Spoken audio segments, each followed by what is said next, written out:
ಇವಾಗಲೇ ಫೋನ್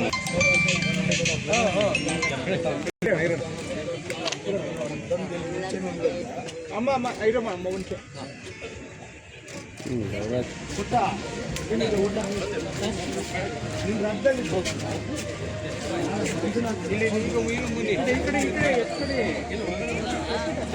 ಹೂಡಿಚಿನಿ ಅಂತ ಭಾರತೀಯ ಸೇವಾ ಸಮಿತಿ ರಾಷ್ಟ್ರೀಯ ಅಧ್ಯಕ್ಷರು.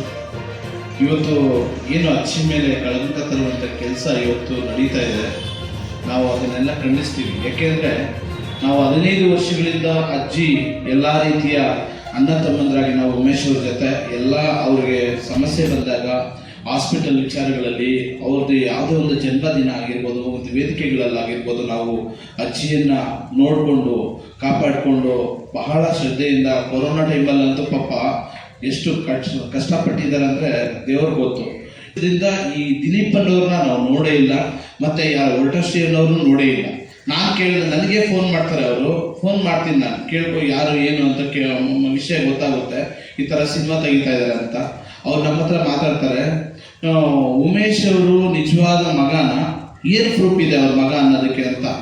ತಿಮ್ಮಕ್ಕ ಮಗ ಅಂತ ID ಕಾರ್ಡ್ಗಳಿದ್ದಾವೆ, ದತ್ತು ಪುತ್ರ ಅಂತಿದೆ, ಇಡೀ ದೇಶಕ್ಕೆ ಗೊತ್ತು, ರಾಜ್ಯಕ್ಕಲ್ಲ ದೇಶಕ್ಕೆ ಅಂತಾರಾಷ್ಟ್ರೀಯ ಮಟ್ಟದಲ್ಲಿ ಏನು ಸಾಲುಮರ ತಿಮ್ಮಕ್ಕ ಇಂಟರ್ನ್ಯಾಷನಲ್ ಫೌಂಡೇಶನ್ನಲ್ಲಿ ಅವನನ್ನ ಕಾಪಾಡ್ಕೊಂಡು ಹೋಗ್ತಾ ಇರೋದು, ಬೆಳೆಸ್ತಾ ಇರೋದು. ಇವತ್ತು ಸಾಲುಮರ ತಿಮ್ಮಕ್ಕನವ್ರನ್ನ ಇಡೀ ವಿಶ್ವಕ್ಕೆ ಬೆಳಕಿಗೆ ತಂದಿರೋದು ಉಮೇಶ್ ಅವ್ರ ಮಗ.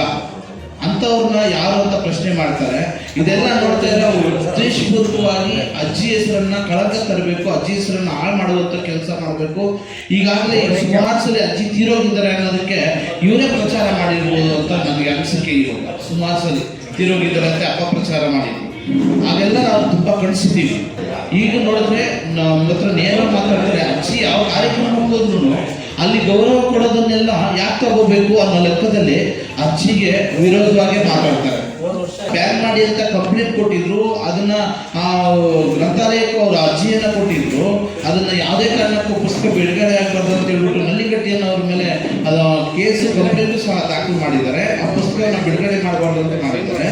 ಆ ಪುಸ್ತಕ ಆಧಾರಿತ ಸಿನಿಮಾವನ್ನೇ ತೆಗಿತಾ ಇದ್ದಾರೆ. ಅಂದರೆ ಅದು ಏನು ಅವ್ರ ಉದ್ದೇಶ ಅಂದರೆ ಸಾಲುಮರ ತಿಮ್ಮಕ್ಕ ಹೆಸರನ್ನ ಕೆಡಿಸ್ಬೇಕು, ಅವರನ್ನ ಏನು ಅಜ್ಜಿಯ ಅಭಿಮಾನಿಗಳು ಏನಿದ್ದಾರೆ, ಈ ಅಜ್ಜಿಯ ಸೇವೆ ಇಡೀ ರಾಜ್ಯದ ದೇಶದಲ್ಲಿ ಅವರ ಅಭಿಮಾನಿಗಳು ಅಜ್ಜಿಯ ಯಾವಾಗಲೂ ಸೇವೆ ಮಾಡುವಂಥ ಅಭಿಮಾನಿಗಳು ಅವ್ರಿಗೆ ಯಾವುದೇ ರೀತಿ ಕಳಂಕ ಬರಲು ಬಿಡೋದಿಲ್ಲ.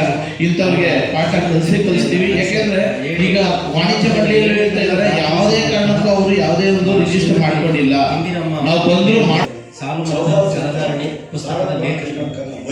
ವಿಷಯ ಇಷ್ಟೇ, ಬೆಲೆ ಮಾತುಕತೆ ಆಡಿ ಒಳ್ಳೆಯ ವಿಶ್ವಾಸದಿಂದ ಧರ್ಮತೆಯನ್ನು ಪಡೆದುಕೊಂಡು ಯಾರ್ಯಾರು ಯಾವ್ಯಾವ ಆಕ್ಟಿಂಗ್ ಯಾರ್ಯಾರು ಮಾಡಬೇಕು, ಯಾವ ತಾಯಿ ಪಾತ್ರ ಹೆಂಡತಿ ಪಾತ್ರ ಪಾತ್ರ ಆ ವಯಸ್ಸಿನಲ್ಲಿ ಇನ್ನೊಂದು ಅವರ ಅಭಿಪ್ರಾಯವನ್ನು